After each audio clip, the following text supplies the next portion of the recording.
welcome back to the channel, and in this week's video we're just returning to the Met Theatre in Stafford and we're going to have a walk around of the project that we've just completed there. So let's go inside.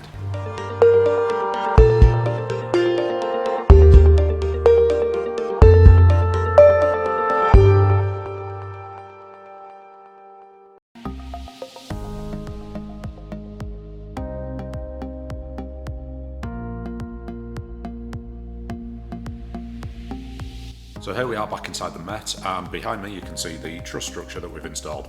For those of you that follow our channel, you will have seen a couple of previous videos on this project progressing. So today we're going to do a walk around and show you what we've been up to. So behind me you can see the grid that we've installed, or at least part of it. The idea being that it's going to reduce the amount of work at height that the crew have to do within the theatre space. So now they can rig all the lighting and all the sound and any effects and things down at ground level. Press a simple button and the whole structure goes up into the roof. This is great, as I say, from a safety point of view and from a working height point of view. One of the main considerations in the space was from a structural report that came back that showed that there's only 2 load-bearing girders that everything could be hung off. So with some careful calculations done by a consultant, it came back that we needed to install 9 motors to allow this grid to be raised, and each point, or 8 of the 9 points, had a maximum safe working load of 300 kilos, and the 9th point had a safe working load of 250 kilos. Now this led us to some really quite interesting work to work out how we can make the whole system as light as we possibly can. So we've installed cable routes, for example, in ways that we wouldn't normally do, but we've worked out exactly what is the safest way, but also what's the lightest way of doing that. So all the cable, for example, is running a black powder coated basket that sits in the bottom of the truss, which is the lightest cable containment that we could use. And all the mains for the facilities panels, one of which you can see behind me, is all wired in single core cable, so in flexible cable, but within plastic conduit, again because of the weight issue. And that's worked really well. It's meant that the weights have actually been lower than what we originally calculated they would be, which means that the guys can hang more off the structure and it becomes an even more usable system for them. So that's been a real win on this project. So here you can see some of the cable that is running in the basket. So that is running in the bottom of the truss. The reason being that the trim height needs to be as high as possible. So the idea is that all of the lighting is going to get rigged off the top cords of the truss and these barrels that are also running across the top cords of the truss. That really is because of the trim height of the room. If we look up, you can see that the room is not hugely tall. So when the truss goes out, if we started to rig off the bottom cords, then actually the lanterns and speakers and things would be quite low in the room. So all our containment, all our basket and everything's in the bottom cords, which leaves the top cords free for these bars to be attached wherever they want for the lighting fixtures to go.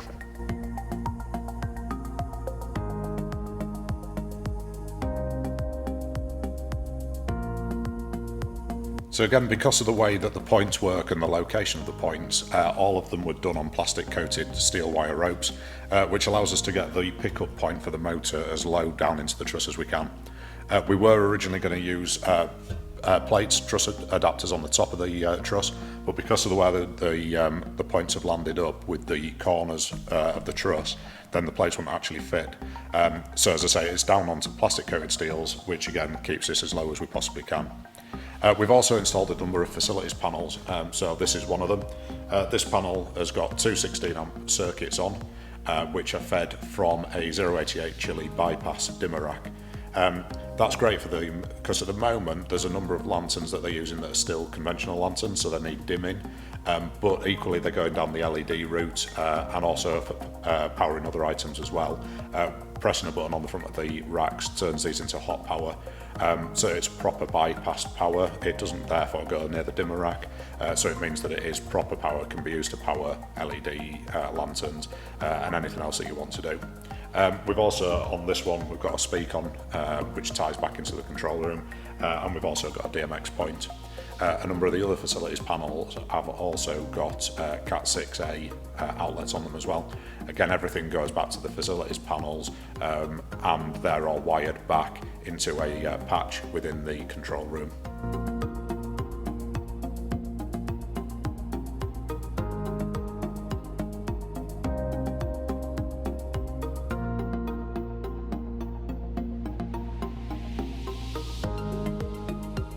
So we mentioned it on a couple of our previous videos, but all of the motors are on custom rated, 1 ton rated and CE marked girder clamps, which you can see at the top there.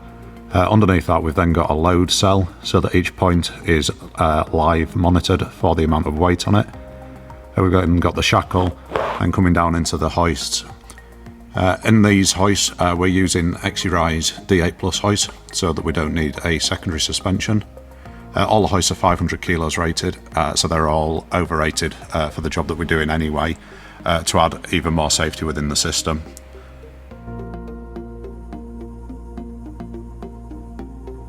So as I mentioned before, the control system for this has got all full load monitoring. So from this touchscreen interface, then the whole system can be controlled.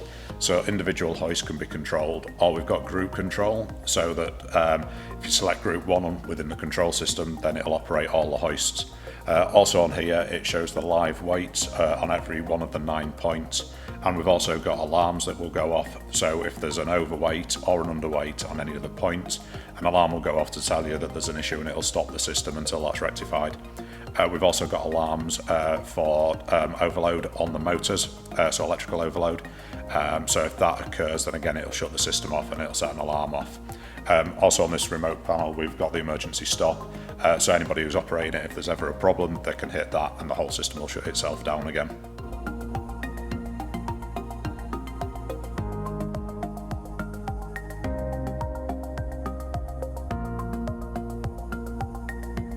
So on the wall you can see the motor controller that's tucked away in a part of the space where it won't be seen by the audience. And as you can see on the top of it, then we have the emergency beacons and the alarm. So when we get an overload state, we get the orange light and we'll get a siren. We've also got the red light, which goes on when we've got a overload in weight, and it will also operate the siren.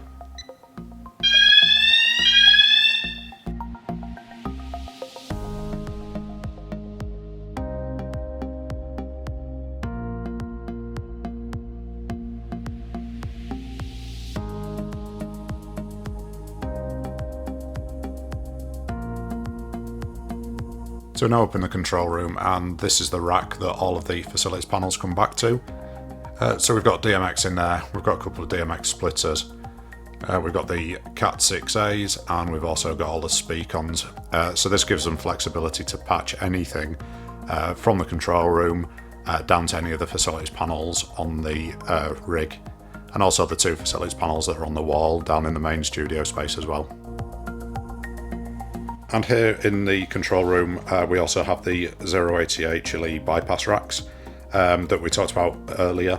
So these are the dimmers and the boxes that are going to provide the hard power to the facilities panels down in the studio space. So these are fully DMX controlled from the ETC Ion that they've got in the studio here. So that's it from our time at the Met. I hope you've enjoyed this, and it's given you an insight into how this project's progressed and how it's finished, and also now how the guys are going to be able to use it and be able to work ultimately more safely within the studio space. If you like the video and you want to find out more about what we're doing, please do like and share the page. Thanks for watching.